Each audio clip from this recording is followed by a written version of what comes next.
বড্ড খারাপ করছে, আর কাশিটাও বড্ড বেড়েছে। আর বলবেন না ডাক্তার বাবু, রাত দিন শুধু সিগারেট খায় আর মদ খায়, এরকম তো হবেই। দেখতেছি আপনি একটু বাইরে গিয়ে বসুন।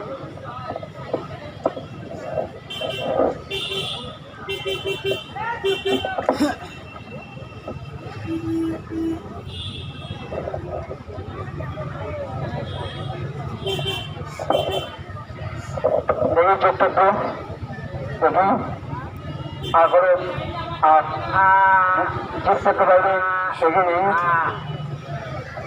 শ্বাসটা একটু বেরাও।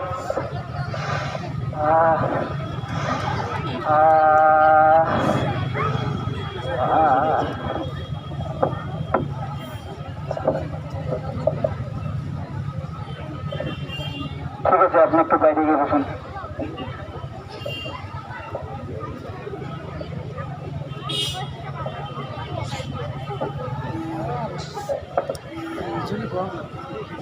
আচ্ছা, এর আগের কোনো রিপোর্ট কি আছে আপনার কাছে? আজকে ডাক্তার বাবু কিছু কিছু আছে। কেন তো দেখি।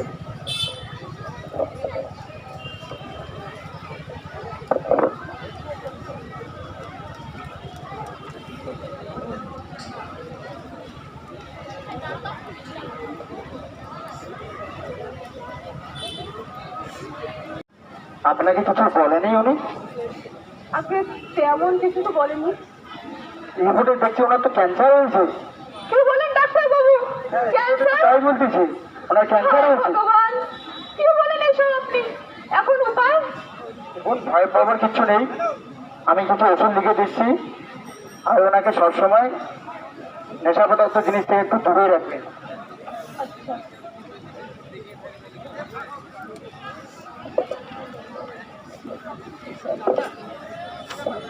হ্যাঁ, আচ্ছা তাহলে আজকে আসি। ঠিক আছে। কে বলছো?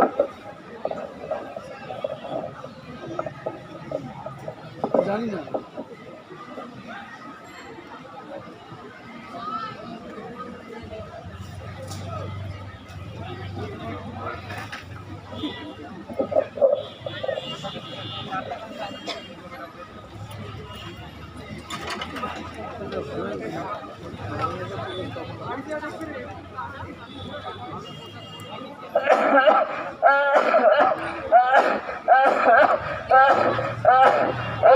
আবার কি হলো? এরকম ছটফট করছো কেন? কি হলো? আমার জানে কি হচ্ছে? মনে হয় এক্ষুনি হসপিটালে নিয়ে যেতে হবে। তোমার কি হয়েছে? মা চলো হাসপাতালে নিয়ে যেতে হবে। এক্ষুনি মানে হসপিটালে নিয়ে যেতে হবে।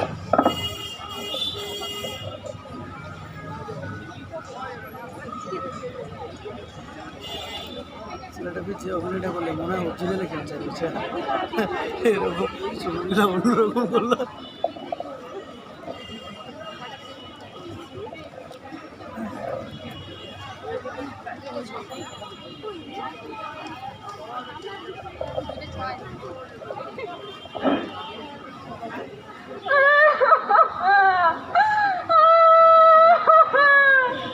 তুমি আমাকে ছেড়ে কেন চলে গেলে? মারা গেল। আমার জীবনটা তুমি একা কেন চলে গেলে? তুমি কাঁদছো কেন? মা বাবা কোথায়? মা তোমরা কাঁদছো কেন?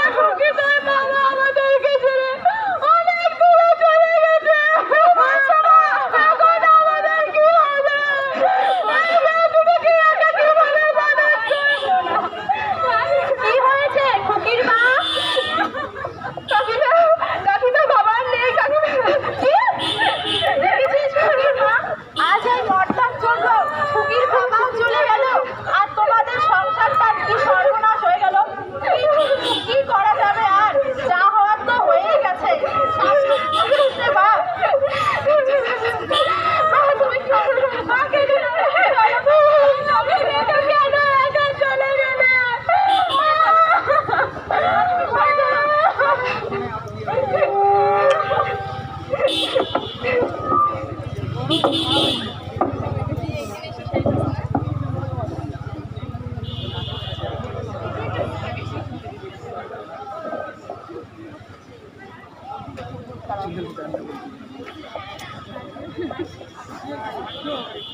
কিছু তো নেই, এখন মেয়ে দুটোকে কি খাবার দিব? মা মা, আমার না খুব খিদে পেয়েছে, মা কিছু খেতে দাও মা, আমার খুব খিদে পেয়েছে। দাঁড়া খুকে কিছু দেখি ঘরে আছে কিনা। হ্যালো, বাড়িতে তো কিছু নেই, দেখি দোকান থেকে কিছু পাখি আনা যায় কিনা। আসলে কি বলতো খুকি, তোর বাবা মারা যাওয়ার পর বাড়িতে তো মুঠো অন্য জোগাড় করা মুশকিল হয়েছে। তুমি কেঁদো না মা, সব ঠিক হয়ে যাবে মা, তুমি কেঁদো না, তুমি কেঁদো না মা, ঘরে চলো।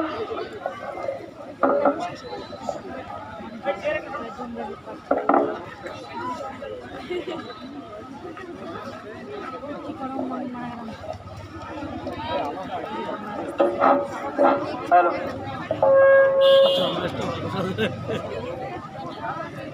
আরে কি রে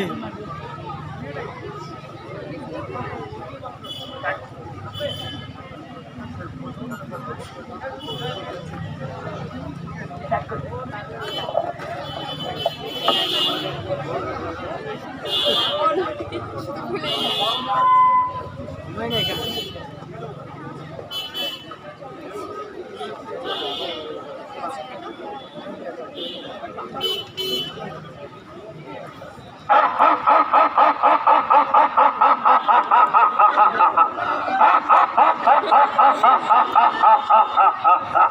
Yum, Pume! Yum!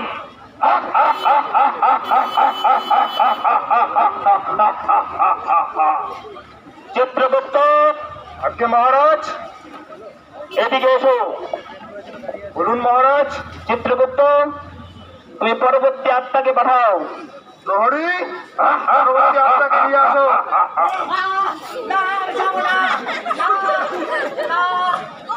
চিত্রগুপ্ত, কি মহারাজ? এর পাপ পুণ্যের খাতা খোলো, এর মৃত্যুর কারণ বলো। মহারাজ, এই পাপী তো দেখি মদ্যপান তামাক সেবন করে ক্যান্সারে মৃত্যু। বলো কি চিত্রগুপ্ত? এক্ষুনি ডাকো প্রহরী, আর এই পাপিষ্ঠকে পাঠিয়ে দাও নরকে। এই পাপিষ্ঠ আত্মহত্যা করেছে। প্রহরী, ও প্রহরী, নিয়ে যাও এই পাপীকে।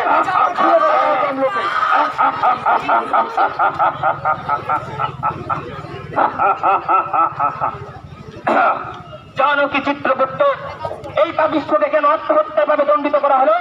তুমি জানো যে মানুষ নেশাদ্রব্য পান করে নিজের জীবনটাকে নষ্ট করে, তুমি তাকে আত্মহত্যা করবে না তো কে বলবে চিত্রগুপ্ত? তামাকজাত দ্রব্য সেবন করে মৃত্যু? হ্যাঁ হ্যাঁ হ্যাঁ চিত্রগুপ্ত, তামাকজাত দ্রব্য সেবন করে মদ্য রোগে মানুষদের নানা রকম রোগ দুটি তাদের মধ্যে হয়। ক্যান্সার হয়, যক্ষা, হৃদরোগের মতো কষ্টকর রোগ তাদের মধ্যে হয়। তা জানা সত্ত্বেও মদ্যের মানুষজন সেই নেশাজাত দ্রব্য পান করে মৃত্যুর দিকে তারা চলে যায়। একে আত্মহত্যা করবে না তো কি বলবে চিত্রগুপ্ত? ঠিক বলেছেন মহারাজ। আর জানো কি চিত্রগুপ্ত, নেশাদ্রব্য পান করে মদ্যের মানুষরা তাদের জীবনকে তিলে তিলে নষ্ট করে ফেলছে। শুধু না চিত্রগুপ্ত, তার জীবনটা নষ্ট করছে না, তার সাথে তার স্ত্রীর জীবনটা, ছেলে মেয়ের ভবিষ্যৎটা এবং তার বৃদ্ধ মা বাবার মুখে এক মুঠা অন্ন উঠানো জীবন মতো ক্ষমতা নেই। ছি ছি ছি চিত্রগুপ্ত, এরকম লজ্জাজনক কাজ করে মদ্যের মানুষরা, একে তুমি আত্মহত্যা বলবে না তো কি বলবে চিত্রগুপ্ত? একদম ঠিক বলেছেন। আর জানো কি চিত্রগুপ্ত, সব থেকে লজ্জাজনক ব্যাপারটি কোনটি? কলিযুগের নারীরাও মদ্যপান করে সিগারেট খায়। চিত্রগুপ্ত, এর মতো খারাপ আর কিছু হতে পারে না। আর তার ফলে কি হয় জানো চিত্রগুপ্ত? সেই নারীরা বিকলাঙ্গ সন্তানের জন্মগ্রহণ দেয়। চিত্রগুপ্ত, একে তুমি কি বলবে? মৃত্যু নয়, আত্মহত্যা করছেন চিত্রগুপ্ত। একদম ঠিক বলছেন। আর জানো কি চিত্রগুপ্ত, সব থেকে ঘৃণা লজ্জার কাজটি কোনটি? কলিযুগের পুরুষরা পায়খানায় বসে সিগারেট খায়। চিত্রগুপ্ত, এর মতো খারাপ আর কিছু হতে পারে না। কোন খাবার আছে পৃথিবীতে যা পায়খানায় বসে খাওয়া যায়? চিত্রগুপ্ত, এর মতো খারাপ আর কিছু হতে পারে না। কিন্তু না না না চিত্রগুপ্ত, আমার জমালোকে তাদের কোনো ক্ষমা নেই, তাদের কোনো ক্ষমা নেই, তাদের কোনো ক্ষমা থাকবে না। তারা যদি ধূম্রপান করে, প্রামাণ্যকে সেবন করে এই জমালোকে আসে, তাদের সাজা হবে নরকের কঠিনতম কঠিন সাজা। তারা যদি নরকের কঠিনতম সাজা থেকে মুক্ত হতে চায়, তাহলে তুমি এখনই মুক্ত লোকে বার্তা পাঠাও। তারা যদি নেশা মুক্ত সমাজ তৈরি করে, সংঘবদ্ধ সমাজ তৈরি করে, সুসংকল সমাজ তৈরি করে, না হলে কিন্তু তাদের নরকের কঠিনতম কঠিন সাজা প্রদান করবে আমি। আমি পাঠাচ্ছি নেশামুক্ত সমাজ তৈরি করার জন্য প্রতিজ্ঞাবদ্ধ হয়।